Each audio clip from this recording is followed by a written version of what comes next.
Welcome back to Waiting on the Trade, the Dream Journal. I'm Patrick Fitzgerald Fleck, and always I'm joined by Matthew Ledger. That reminds me of a story of this one and time when Michael Drew. I tell you a story too of these stories within a story, and a dream within a dream. In this fully prepared episode, we're discussing Sandman Volume 8, World's End. Okay, Matt, do you have a random story that kind of relates to the main plot, but only as foreshadowing? We got some time to kill. Oh, let's see. It was a dark and stormy night. Yes. A shot rang out. The maid screamed. Mm-hmm. I'm trying to remember. Oh, no. Oh, my Snoopy knowledge is failing me. I lost it. They would throw me out of the inn. Oh my god. In World's End, we digress from Sandman's main narrative yet again to hear several travelers' tales on a noteworthy night. The tales are illustrated by a variety of artists and all connect, in at least some small way, to the larger Sandman mythos. At World's End's end, we're treated to a tease of what's coming up in the series' final volumes, and it doesn't look good for our friend Morpheus. What do you mean it doesn't look good? I think it looks like they've got a very well laid out ending. Oh, you're right. It's a nice celebratory parade at the end. You're right. It's very happy. It looks like they're having a great time. They're all getting together. They're happy. Fireworks are going off. So, Mike, this is your favorite volume of Sandman? Yeah, Mike, this was your favorite volume. Is your favorite volume of Sandman? I'm going to say you did phrase it as was. I don't know if it is anymore. I don't. I remember it. I think it got stuck in my travel along bag, and I remember reading through it. This is probably the book I've read the most out of the series.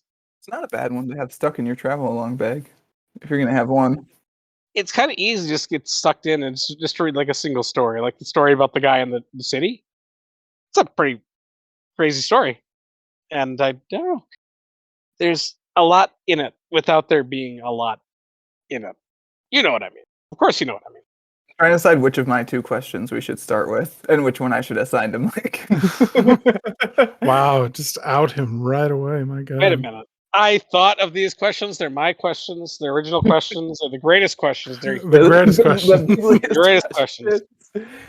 Because I feel like Mike actually set us up for a segue into both of them. I think we're going to take the positive one first. So we'll start with my question. Then we'll go to someone else's question. Sure, yeah. Which may also be mine. Sure. My question is, which story told at the inn is your favorite? Yes. Yes. Do I have to power rank these for you? Because I'll figure it out. If that's what it takes to do a discussion. I don't know if I can do rank favorite. I can do the one that I didn't dislike the most. Oh my God! Wait, yes, there we go. Do you have I got there in the end. Least favorite? Yes. Is that what you're trying to say? I have a least favorite. Okay, no, I know my most favorite. I know it. I'm just okay. What is it? It's wait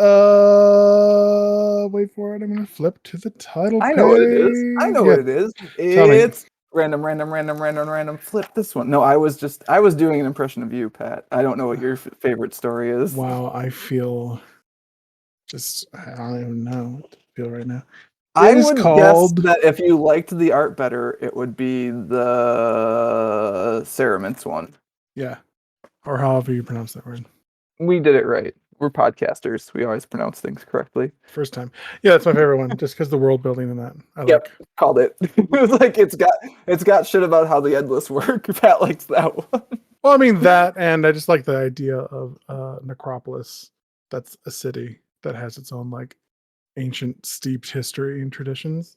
Yeah, and also is like gathering the funeral lore of every other world or culture or civilization. Yeah, pretty rad. That shit's pretty cool. You would like that one. So dark. I do like that one. Full of death. How do you feel about the art in that one versus the other ones? It's a little loose, but I don't mind it. Okay. So the other reason the Cerements one is weird is because that one has the most stories within a story. It's the most Sandman issue. Yeah, there were three sub-stories, and one of the sub-stories has another story in it. Yeah, there's a story in a story already, right? Because we're at the inn, a story gets told. and then another story gets told, and then there is another story within the story because because that woman tells her Destruction tells own the story. Oh yeah, I was even thinking of the old woman tells a story. Yeah, so we Inception down like 4 levels in that, We which get is down there. the That most means that Sandman time would go nonsense. 4 times slower, meaning 1 second would pass every. If it's halved each time you go down, That's right. reading through this book would take shit. It would be like Months, because that's how long it months. took us. Yep, It yep, did take us a exactly. while. Correct. No, I just like the world building. I like the fact that there's like a weird like Hogwarts school for Yeah, it's Hogwarts but creepy. yeah for burial teaching. Actually do like the art. It's got a lot of like old school horror vibe to it in a way that I don't think we've had since close to the beginning of the series, actually. Because like it's kind of become a fantasy series by this point. Well, it's still a mix, but like we haven't seen some like good old scratchy gritty horror art in a while. Yep. The scene with the endless in it is kind of fucking spooky. It's like, oh shit, I don't know who these guys are. They don't look familiar, except Destiny, Destruction. But they really made them look different. So yeah, that's mine. I wanted to look up who the artist is before we get away from this one to make sure we get some credits. Looks like it's J. Anton Pensa with Vince Locke on inks. Mike, which story is your favorite? The Golden Boy. He's gonna be mine. Golden Boy's a good one. He was a good one. I didn't like that one, but go ahead. I especially like the joke that sets it up. Yeah. When Brent, whatever his name is talking to the guy who tells him the story. Mhm. He's like, the American you come from. Who was the president when he left? I didn't leave, or maybe, Bill Clinton, and before him, Bush, and before that, Bush, Reagan, and before him, Jimmy Carter. You come from one of those Americas. You It's have so to separate. wild that like, so he's like, okay, Clinton, Bush, and then the guy's like, oh, Reagan then. Like Reagan's like that much of a universal constant that you assume if there's a Bush, there's a Reagan. There will always be a Reagan. As a person who's really mad at Ronald Reagan, the 80s have a lot to answer for. That's what I think. But that's a different podcast. Yeah, it is. This is about the Golden Boy, and goddamn those jowls, Nixon's jowls. Oof, they make a good appearance. Every British person just feels the need to like make a caricature of Richard Nixon. When I read that, I was thinking about it's the second Matt Smith season of Doctor Who, right? Where it opens and they have that Nixon, like the guy playing Nixon, and he's just like so over the top. Like, is that the silence one? Yeah. Yep. But no, I like Prez. He's interesting. And the story is DC not character. You can find more Prez somewhere. Is that true? Yeah. Oh yeah. Is that a Jack Kirby? I should have looked that up before we started. I tried to look up fun facts, but I mean, the other superhero in a cat suit sort of gave it away too. But... Yeah, that's true. Well, that's just regular DC superhero nonsense. Oh no, Joe Simon and Jerry Grandinetti, who I don't know who that is, but I think Joe Simon is like, yeah, Joe Simon co-created Captain America with Jack Kirby. That's why I was. Is there any connection between this and Watchmen? The use of the smiley face as an icon? Certainly, possibly. I'm just sort of. It also might just be that it's in the ether at that moment in time. Right. I just thought of that. But yeah, Mike, what about this one makes it your favorite? I really like the ending. Is my favorite. He gets a happy ending, and it's not not necessarily happy. He dies, of course, but he gets to go on and become a fiction sort of, like he becomes one of Dream's minions, which is kind of as happy ending as you get in these sort of things. It's kind of weird how deferentially the Endless treat him, right? It is like even you're Death talking about is Dreamer. like. No, I mean I guess Death more so, but both of them. But like Death is a person who usually when people meet her, they're like smitten by or taken with her. And this is the one time I think where like Don't talk about me. It's reversed. Yeah, I'm talking about you right now. Calling you out. But yeah, no, she is. She kind of is. I mean, she kind of sticks her head out for him, and it gets him out of the grasps of evil smiley guy, who I'm just gonna call the personification of Nixon without Nixon's jaws, because that's what I imagine him sounding like. Yeah, I've never really known what to make of Boss Smiley because I've seen Prez and or related Prezes turn up. They did a miniseries semi recently, with the same name but like starring a different character who basically gets elected president like via Twitter. Huh. Which that one's supposed to be good actually, so that's worth a check out if you like this probably. But Does Smiley show up in other Prez stuff? yeah, so he's definitely in that from the bits of it I've read. Oh, okay. I think in that he's more of like a leader of the like the mega corporations or whatever. Hmm. Seems correct. I know this one felt long to me. It kept going. That's because they pack It's so much in. I guess I didn't care about Prez, and I didn't understand who Boss Smiley was. Yeah, I will say that I agree with that. Like Boss Smiley in this just kind of doesn't. You never quite figure out what his deal is, even at the end. It's like he's not God. He kind of runs the world, but he obviously doesn't quite, right? Because Prez is only No, able to elude him. So it's like, what is his deal? What is his Yeah. deal? he's the prince of the world. I don't know. I don't have the end, but I like the story. It's a classic American boy becomes the the president and is a good president, but shocks everyone and does a good job, and it makes fun of Nixon. So there's it hits most of the boxes. Is it also weird that like an Asian man has dedicated his life to pursuing the legend of this white American man? was trying I to don't know. figure out today if like he's Boss Smiley, which is like a weird take, influenced by a thing it should be influenced by, probably. But he's not. I don't think he is. But I just looked at it today. and I was like, huh, they Hmm. kind of have the same ears. I don't know. Hmm. I decided that no. It's just weird, and I couldn't get a handle on it. And it makes sense that it was the DC tie-in story. Yeah. I mean, I think Mike Allred, who did the art on this one, really wanted to do a Prez story. It says in the back, right? Look at the acknowledgments here, quick. I think I have any in mind. Yeah, wants to work with old DC characters. Like the fact that Wildcat just randomly shows up to me is definitely like the artist wanted to draw this character. So Yeah, there's no other reason for him to be in it. yeah, It just felt like an homage to Watchmen to me, and I felt like a cheaper version of it. So it's it interesting. was all right, just not my favorite. What about you, Matthew? What is your favorite? I think it's probably actually Hobbs Leviathan. Yeah. Yeah.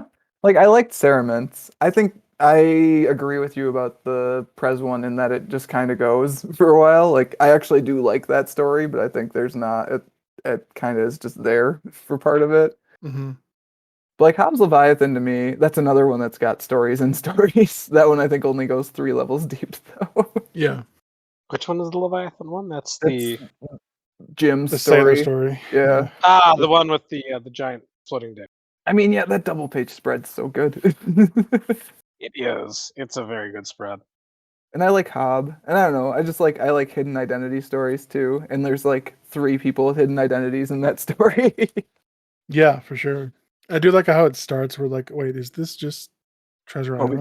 Dick. No, Treasure Island at first because it's Jim Yeah, but it's and he's Call Me running away from his Ishmael, right? mom. Yeah. There's just so many like literary references. Yeah, there's so crammed in much there. stuff just tossed in. There's also a good one. Yeah, I mean, I like that it's like kind of a minor mystery story. We get a little bit of what Hobbs doing. We get to meet another immortal who's immortal completely differently, which is also Right. fun. Yeah, he's the king from that story, right? Well, Basically. absolutely, yeah. Yeah, Yeah. he is. I like the art. The art's And the fun. moral is to never trust a woman, right? That's That's right. Those women. Gotta watch out. the moral that women are the promiscuous ones. They're duplicitous. They'll do anything to get what they want. Mm-hmm. They'll hide their identity and hide on your boat. Yep. I don't know. There's like real pathos with that character too. Like you get to the end of that story and you care about the person who's told it in a way that I don't think you do for the first one, which is creepy, and I really like the art in that one. But that's another one that I feel like just kind of goes on for a little bit. I like a Twilight Zone The episode. Dreaming Cities one, yeah, for sure. Yeah. And like the Prez one, you don't really care about the guy who's telling the story. And then so there are 5. Am I missing one? No, I don't Oh, think so. Claricons. Yeah, the Oh, fairy right. one. Yes, yes, yes. The Which is fairy fun. one. It's very, very fanciful. Yeah, but Yeah. again, like by the end of it, I don't really care that much about Claricon still. He still sucks, it turns out. Yeah, for sure. So I think part of the reason the Hobbs Leviathan one is my favorite is that I actually give a shit about the person who told the story at the end of the story. I think you could say the same about the Cerements one too, actually. I think you get enough of that character whose name I'm forgetting off the top of my head. A little bit, but I mean, at the end, I didn't really care that he hopped on a Yeah, that centaur. one's definitely the most setup-y story of the stories. Yeah, that's to get you start thinking about burials. Yeah, and like there's very specifically 2 scenes that reference a person of the endless dying. Wonder what Yeah. that's about. Weird book who said, heavy sigh and says, okay, which one died now? Which one this time? Which one's dead now? Is it despair again? It's always despair. It's always despair. Losing those. Is it despair? Yeah, the despair we have is at least second despair. Yeah, it's a new despair that we have. I didn't catch that. So the 6 who are in that scene in the no longer necropolis are the 6 minus despair, or the 7 minus despair. That would be it. Yeah. The story that's 4 stories deep in that story. Yep. All right, should we move on to Pat's question or my second question? Please, my question. I demand it. All right, Sure. Mike, what is your question? Is this volume frustrating? What do you mean by that, Mike? Yeah, Mike, what do you mean? I mean, is it frustrating? It's an emotional response. Are you frustrated? The way I'm reading the question that was written by me is Mike asked me what I mean by the question. is it set up frustratingly? Like, is it frustrating to go through short stories where you're not actually getting necessarily resolution, or say getting multiple short stories in very rapid fire succession? So I'm more looking at it as is the layout of this frustrating to you? That's not actually what I meant By all by it. means, Matt, please tell me what your interpretation of the question. The layout of it to me as a single volume of Sandman, like in the way you're describing, is not actually the thing that I was like, this is kind of frustrating. Like I think as the volume of Sandman you carry along in your travel along bag, I think it's actually very good. Like it's set up in such a way that you can just dip in and dip out of it. I think the first time I read this, because we were gonna do this episode like a month ago, 2 months ago, I don't know. The first time I read it, I think this is one of the few ones where I read like an issue and then set it down, and then an issue and then set it down. Like I didn't read it until I felt like stopping. Like I stopped at the actual stop points where here's the thing I actually would have done. I would have put the covers in between the chapters in this book for sure. Especially given the way like the ending pages for each ones are laid out. Like there's such a monthly comics ending page of like who's next, or here's a cliffhanger. Like give me a break for a second. Give me that sweet Dave McKean cover. Let me pause. But like as far as the actual layout of the volume and what it's doing, that I did not find frustrating. Now ask me what I did find frustrating. I got it. I was there. Thank you. Like real shit was going down at the end of the last volume, and now we just took a 6-month digression. It's like I can't imagine getting to the end of Brief Lives, and then the next issue of Sandman you get as a monthly issue of Sandman when this was coming out month to month is this. Like so Brief Lives ends with Morpheus having just killed his son, right? Yeah, sitting on his throne with blood on his hands. Yeah. And then Desire's like, well shit, this is not exactly how I drew it up, but he did it. So like, here we go, game on. And then the next volume is, I'm driving my car in the snow. It's snowing in June. Oh, that's strange. City's Oh, dream. look at him. Well, I mean, it's foreshadowing the volume, right? The 6-month detour to build up the end. Yeah, it absolutely is. I don't know Like, if it's so. I don't know if it's because we've been actually reading it in order, and we're doing it at like not a super fast pace. Not I at all. like No. no, but like I get to this one and I'm like, cool. Stories. Yes, stories are great. What's going on with Dream though? What are we doing here? Yeah. I think this is wonderful foreshadowing. See, so one of my questions that I thought about was like, is there anything that ties these stories together and actually like it has a through line and it's like weaving a web that's set like actually propelling you forward? They're all dreams. Well, they're all stories. Oh, come on, guys. What is your interpretation? There isn't one. It's frustrating. No, It's not. I mean, it gets into my question, but the framing device of Travelers in. I mean, that's the main story. The world is falling apart because something cataclysmic has happened. Yeah. But instead of actually finding out what the thing that's cataclysmic is, we get 5 issues of diversion and then an issue that is finally like, okay, boys, here we go. Like, here's the springboard into the plot that we were going to do that we should have continued 6 months ago.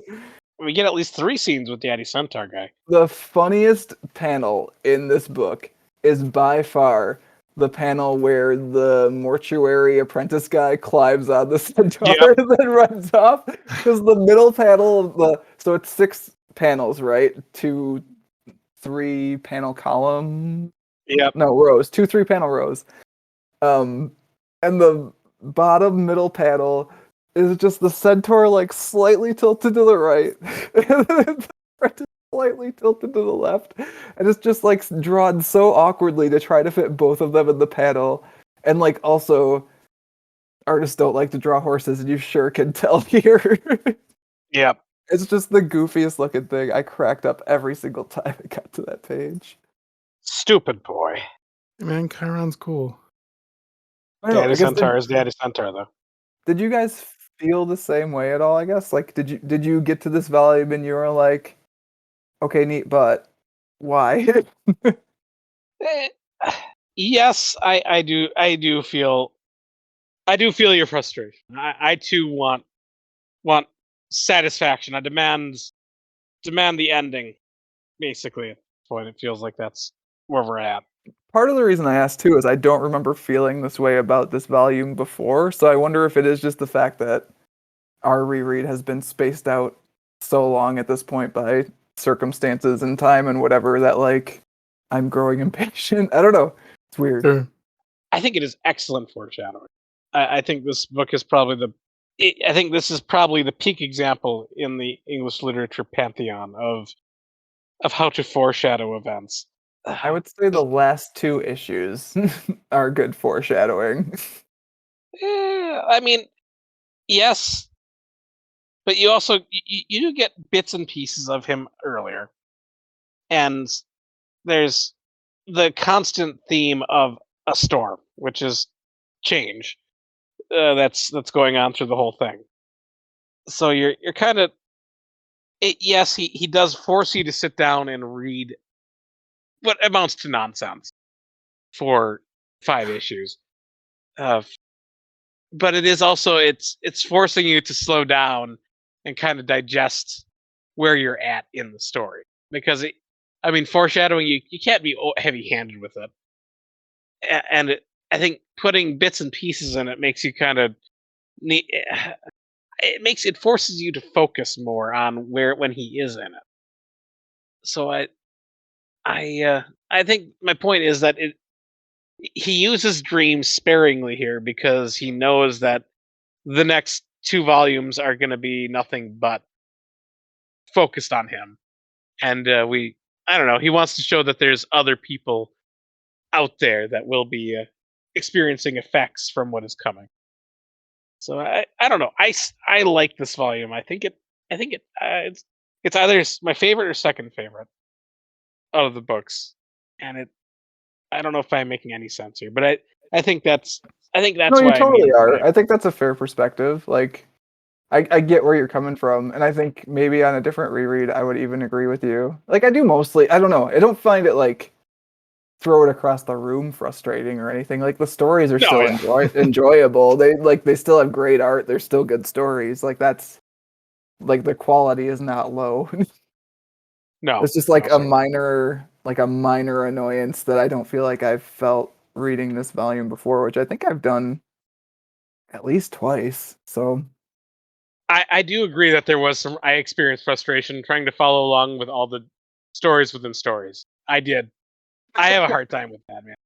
It's like, okay, now the guy that's telling a story about a guy telling a story, telling a guy about a story about a guy telling a story.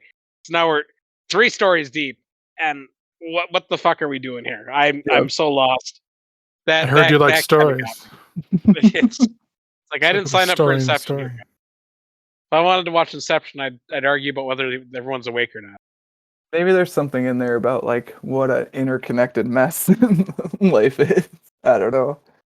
I mean, for me, this we're coming up into maybe my least favorite volume. I don't like the kindly ones. I haven't read it more than maybe 1.5 times. I don't I like say it. I actually don't remember that much about the kindly ones, which I guess says more for this volume than that one. Because like I got to Hobbs Leviathan, and I was like, oh yeah, that fucking splash page is this one. It's so pumped. Yeah. So I think it's any kind of feelings of frustration is knowing what's to come in the next volume. You don't want it to end. You're Mhm. David Tennanting all up in here. Right. So yeah, I mean, it is. This is the podcast where we talked about filler episodes, right? Yeah. Yeah. Yeah, for the Barbie one with Martin Tenbones and stuff, right? Yeah. Is that Yeah. Dream Country? I don't remember now. That Oh might yeah. be. That sounds Game like of You, I think. No, I don't remember. Who knows? Good Lord, we've been doing this not so the long. internet. I'll look it up. Hang on. I Vamp, vamp, want to vamp, say vamp, it's a game vamp. of It came Dream with me. Country. It is a game of you. Yes, I was sort of right after I guessed 2 other things. So, I mean, it is slightly frustrating the fact that it's obviously not the main story, but at this point, if you've gotten this far on Sandman, I think you should just be used to Gaiman going wherever the hell he pleases. And like Mike pointed out, it doesn't completely lose the thread. It's still there. I'm not sure it's there in like the first one where what if the cities wake up? Oh, I don't know what that means. What happens when they wake up? David, I don't. Yeah. I'm terrified of it though. Oh, You seem like you're kind of down on these stories, though. I want you to talk about that. I mean, this is not my favorite volume of Sandman. Just to juxtapose Michael Drew. Hmm. I don't know. They're okay. I mean, I wouldn't say they're bad. I just, if I were going to reread a volume, this would not be my top 3 or 4 choices. I don't know.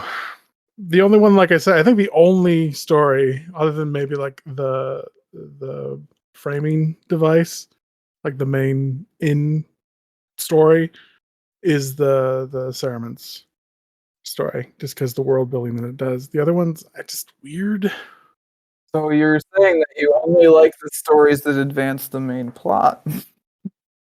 I guess. I mean, that is true. Touche. I mean, I don't mind Hobbs Leviathan. That's okay. But Golden Boy and the Sleeping City one are Sleeping just like, City one, I think we do have to acknowledge the art is dope in though. Like it's it's pretty cool. different. It All definitely right, made a all right. statement. Disagrees. That's fair. I mean, it made its mark. All right. Better to But have what a I say, strong opinion one way or the other than no opinion at all. I mean, would I say I like that one? I don't. And then there's the fairy story, which was sort of What do fun. we have to say about that? Is it? You can see Fine. where it's going from the beginning. Yeah, That's like it. it's fine. You Yeah, want a it doesn't. boy? A girl? Send them both up to your room. Yeah, see Ugh, progress. progress. I liked getting to see Nuala, but again, that's main story shit. Not Yeah. I like how he admits that he threw in that sword fight on the staircase to throw in some action at the end. Yeah. Yeah, I Yeah, made I don't that up. it's just an okay story. As on the whole, the stories are just okay compared to some of the other really good ones. You know? Yeah, I think I Yeah. agree. So in that way, it's frustrating because I know this series ends strong. I just know it gets a little weak for me right about now. So that's where I found my frustration. Okay. We got a better discussion on that question than I thought we would, actually. Ah, was that Mike's? It was Mike's, right? It was Good Mike's, job, yeah. Mike. Whoever drew Nixon did spot on. Please ask your question so we can stop talking So the about these final question. shows. But they're we've so beautiful. basically Look at them. we've basically gone over this already, but I don't think we just have, actually. I think you started touching on it. all right. My question is, do you guys prefer this volume's use of the inn as a framing device versus the other volumes of collected short stories? Trying to decide now if I also misspelled framing as farming or if you uncorrected that in the Oh, Google I Doc. didn't touch this. Oh God, we both misspelled it. Because I didn't The copy and farming paste. device. A good trowel, you know? You, yeah, you just crank your in apart into separate pieces. Yeah, Rebuild it. It's a farm. Oh my it's goodness. there. So it's weird, right? And I think Why do you think Gaiman jumped to using it in this as opposed to, was it Seasons of Mist? No, Fables from because Reflection. the other ones that we've gotten where they've been short stories have been random one-off issues in the run, but they just weren't collected that way. Okay. We talked about that, right? We talked about how right now DC is God fucking DC. DC is collecting the Sandman volumes in like 4 chunks, and it's Yeah. actually 1 to 75 as opposed to the 10 volumes there have been for forever. Thanks for ruining my podcast structure, DC. Assholes. And so a lot of the volumes we've read that have been single issue stories have actually been like Sandman number 14, 21, and 37 or whatever, right? Like the reason there's no framing device for all of those in a row is because they didn't come out back to back. I mean, but these ones would have had to, right? Because they're all in the inn. Yeah, these all did. This is one consecutive Sandman chunk, which is Yeah. why it makes Okay. more sense for them to have a framing device that carries from 1 to 6. What do you think it's the DC editors saying, for the love of God, Neil, for the love of God, give us something? I don't think so. I think it's partly because we are in the end game, right? Like we're pretty much there. The next 2 volumes are cataclysmic shit happens and then there's Fallout. Yeah. So I think this is the last chunk where you get to do the thing that's happening here, which is you find your favorite artist that you like, you say, "Hey, you want to do a story in the Sandman universe?" and you do it. Sure. Because he needs stories for this more than, yeah. I don't even know if it's needs. I think it's like, okay, I mean, this series is such a wild collection of artists, actually, when you think about it, right? And I think this is the last bit where you get to go, okay, I get to just work with whoever I want. We tell one-off stories, and then we're in the what 16 issue stretch to the end at that point. Sure. So it's like, okay, this might be the last chance I have to rope in some awesome like sea fantasy artist to draw Leviathan, or Well, rope in from Mike Alred to draw Wildcat because he seems to really want to draw Wildcat. what I remember of the kindly ones, I'm pretty sure the art takes a drastic shift one more time. And but I think it is consistent throughout the majority of the volume, if I'm remembering correctly. Yeah, for some reason I'm not remembering much about the kindly ones, so we'll see how that goes when we get there. Right, yeah.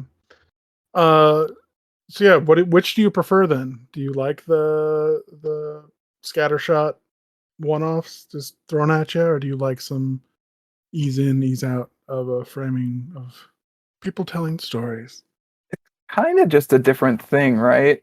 Like I think is my first reaction to it is like Well, it's sort of an apples and oranges thing. it keeps it like diegetic, right? It keeps it in the world. Hmm. which is interesting. These are stories being told by characters in the story that we're reading, I will as say, opposed to the other ones are just like popping out of nowhere. as a person who felt the frustration that it wasn't progressing the main plot, I think if it was random one-off stories that were just happening and they didn't progress the main plot, as opposed to there at least being a plot within the 6 issues of like something started in one and is ending in the other, right? Like Brant Sure. has an actual story that's happening, and oh gosh, I'm doing it now where I forgot her name. Yeah, The woman that he came there with. She's Charlene. gone now. There we go. Charlene. Yeah, there we go. Like she has a story also, which she gets to tell even though she doesn't think it's a story. Right. I don't know which one I prefer though. I think a lot like you talked, Pat, about how this volume for you doesn't feel as strong as some of those other volumes. And I think Mhm. it's because those stories are set up in such a way that they're meant to be more impactful as a one-off thing. Like this one's definitely leaning on the fact that they're operating within a structure, right? Like Sure. I think they're just kind of wacky for wacky's sake in some points because it's like, oh, it doesn't matter because they're not the actual story. The actual story is what's going on at the inn. Yeah. I don't think I think it's the strength of the story themselves that I would say I'm disappointed in this one. What's what I I'm don't saying is think I think they get to be a little weaker because they have sure. that frame behind them. In which case the frame is actually kind of holding them back. Maybe. I mean I think if you were to remove the in story from this, I would say the stories would get worse in this. Yes. Is that what you're saying? Am I just repeating what you've just been No, like we're saying similar things, I think. Okay. So like Sure. I think like they definitely get worse if there's no in. But I think the fact that there is an in makes them constructed such that they have to feed into that story too. So like they're definitely I think if it was a volume of 6 separate stories, they would be noticeably different stories. I think more stuff would have to actually happen in them for us to get because like one of my criticisms of the stories is like a lot of them I don't really feel invested in them. They're cool stories. They're Yeah. neat, Mhm. but they're just neat. Whereas like Calliope, which I probably butchered the pronunciation on that, like you're invested in that. Like you Oh yeah. want like you want to know what the resolution of that story is and you care. Like even Dream of Thousand Cats, like you You had to care bring it about up. that story. Mhm. You had to. Why do we care about that? I don't know, Mike, you tell me why you care about that because I think we have different answers. Clearly, it's because I like cats. Jeez. Listen to the I was. previous episode to find out why, yes. I don't know whereas why. whereas this is more like the actual story is the story at the end. So you get to like be a little bit more loosey goosey with the stories that are going on besides because they don't matter quite as much for the most part. So I Sure. think that's part of why both you and I are like, what's going on in this volume a little bit. Yeah. So I guess I don't prefer it, Fair enough. is the weird roundabout answer. I would sort of be interested to see Gaiman attempt to have a framing device similar to this for the other collected story volumes. Don't know if it's possible, but like And I don't the, know. the remastered edition. Yeah, like I wouldn't even mind if it were like Lucian in his library and what's his name, the pumpkin, the scarecrow, See, but I don't think those Marv. stories need it. They don't, but like, yeah, no, I'm talking myself out of it. I don't know. I just felt like the framing device did so much for these stories, but as we were pointing out, maybe it's just because the stories need that framing device to be as strong as they are. So Yeah, maybe there's you're right. you can definitely see the I don't know, you can see how the Lego pieces fit together in this one, I think. Yeah, yeah. What do you think, Mike? I don't. I don't think. So it's, I mean, of the two, of like just being turning a page, the next volume is another story, as opposed to having Oh like no, I fully prefer that. Fully prefer that. This you is just this layout. It gets me, man. Like I'm sorry, I was rereading the story with the Necropolis because I was trying to remember all the different stories in it, and because I yeah. remember I had a question about one of them, Mhm. that never actually got answered. But no, this fucks with me.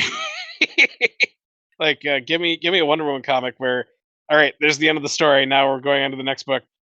This messes with me a little bit. I'm trying to think if there are any stories in this one that hit as hard as the worst stories in volumes 3 and volume 6. And I'm not sure there are. Like, just looking at the Wikipedia thing for 3 and 6, so it's probably not a fair comparison, given that There's they're in the rearview mirror, but What is it that Petrofax was not allowed to say? Because he gets cut off. His master's like, shut your mouth, you little bitch. And so he has to shut up. I thought it was the Like- burial rites of the endless. yeah, it definitely is. Was it? Yeah, because he's starting to talk about the book and the cerements and like what he learned about them, and that's where we get cut off when we would learn things that are actually useful. Okay, that for some reason I was not following that. He's like, shut your damn mouth. Fine. Yeah, Fine, I'll shut I'm up. pretty sure it's the burial rites of an endless.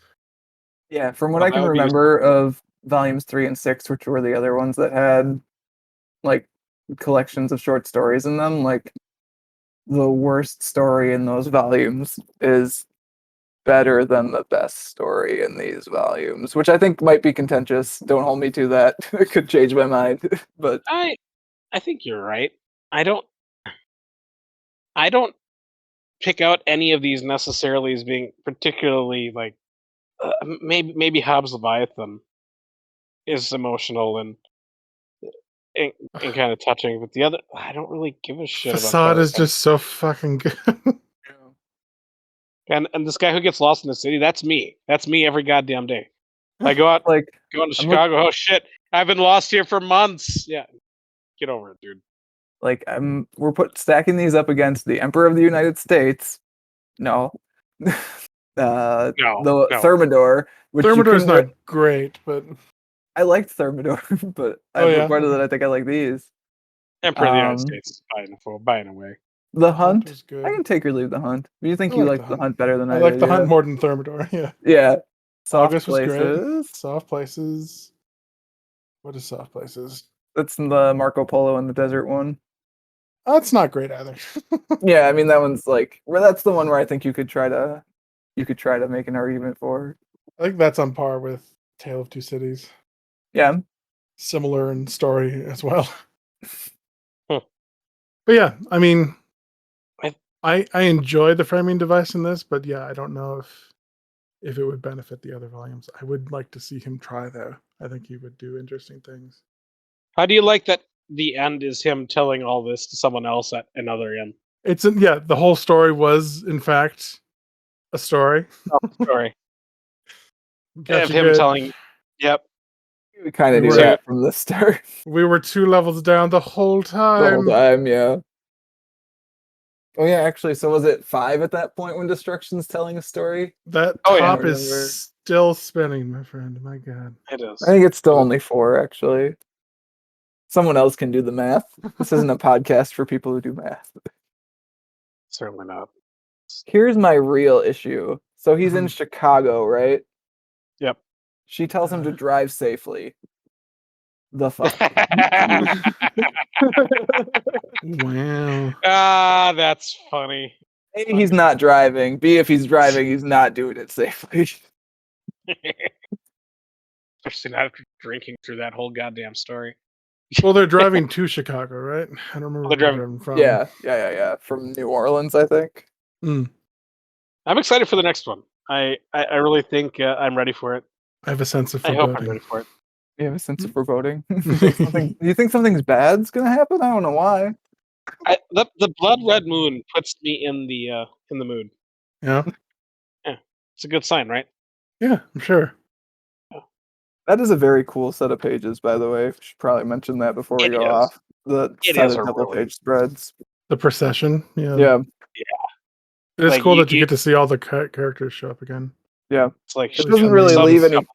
It doesn't really leave any question about what's gonna happen, does it? No, I guess is Desire in that procession? Yeah, Not but that we like see. these characters are not characters that care about desire, right? Like, For sure. I was trying to figure out who the pallbearers were. Like, there's distinct Um, haircuts on those guys, and I don't know. I mean, I think the back right is potentially the Corinthian. Yeah, I can Makes see sense. that. Could that I don't be know who the. Is that Sandman Loki with the weird hair, the orange That hair? might be Loki. But why would Loki be bald? I don't know. He shows up again sometime soon, right? Yeah, I think He's coming back. Yes, I think so. Yeah. And yeah, I guess Thor is there, and so is Odin. So may as well. Yeah, and Loki's not with them, I guess is the other reason, because I was noticing that today. But I had not quite made the connection yet that maybe Loki was the pallbearer. That's why. Oh. Yeah, I was thinking at first the red hair's like, oh, is that Desire? It's like, there's no fucking way Desire would be your pallbearer. No way. Might be on the other side. Yeah, true. There's 3 other I like that dudes. the Emperor shows up. Yep. All your faves, all your Like- least faves are back. Who's carrying that flag? I don't know. Stoic. Is that I think Lucian's on the page with a bunch of people. okay? I think. No, I think he's- that's Lucian with the flag and the. Who's the front guy of in the coffin. glasses in front of Mab's horse then on the next page? I don't know, some bald guy doesn't have hair. Next to Merv.